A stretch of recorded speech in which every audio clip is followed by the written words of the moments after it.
Hello friends, good morning. నా పేరు సలీం. నేను హైదరాబాద్లో ఉంటాను. ఈరోజు చాలా ఒక ముఖ్యమైన విషయం గురించి నేను ఈరోజు మాట్లాడుతున్నాను. ఈరోజు ప్రతి ఒక్కరికి నీళ్ళు అనేటివి చాలా చాలా ఇంపార్టెంట్. ప్రతిరోజు మనం నీళ్ళు తాగుతాము. సో నీళ్ళు, మంచి నీళ్ళు, మినరల్ వాటర్ తాగడం చాలా చాలా ఇంపార్టెంట్. కానీ ఈరోజు ప్రస్తుతం మనం తాగుతున్న నీళ్ళు ఎటువంటి నీళ్ళు ఉన్నాయి, సో ఎటువంటి నీళ్లు తాగాలి అనేది ఇప్పుడు నేను చూపించబోతున్నాను. అన్నిటికంటే ముందు మనకు నీళ్ళల్లో ఉండాల్సింది ఏంటి అంటే టీడీఎస్ అంటే టోటల్ డిజాల్వ్డ్ సాలిడ్స్ అంటారు. సో అది మనకు WHO అంటే వరల్డ్ హెల్త్ ఆర్గనైజేషన్ ఏం చెప్తుందంటే 100 నుంచి 300 వరకు ఉండొచ్చు అని అంటున్నది. సో ఈరోజు మనం తాగే బోర్ నీళ్ళల్లో ఇక్కడ నేను చూపించబోతున్నాను. బోర్ నీళ్ళల్లో ఎంత ఉంది, మనకు మంజీరా వాటర్లో టీడీఎస్ ఎంత ఉంది, ఇది టీడీఎస్ చెక్ చేసే మీటర్ అనమాట.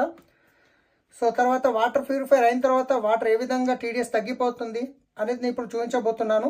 ఇప్పుడు నేను టీడీఎస్ మీటర్ ఇది ఆన్ చేశాను. సో మీకు కనిపిస్తుంది 000 కనిపిస్తుంది కదా, రైట్. సో ఇప్పుడు ఇది వచ్చేసి మీరు చూస్తున్నారు ఇక్కడ బోర్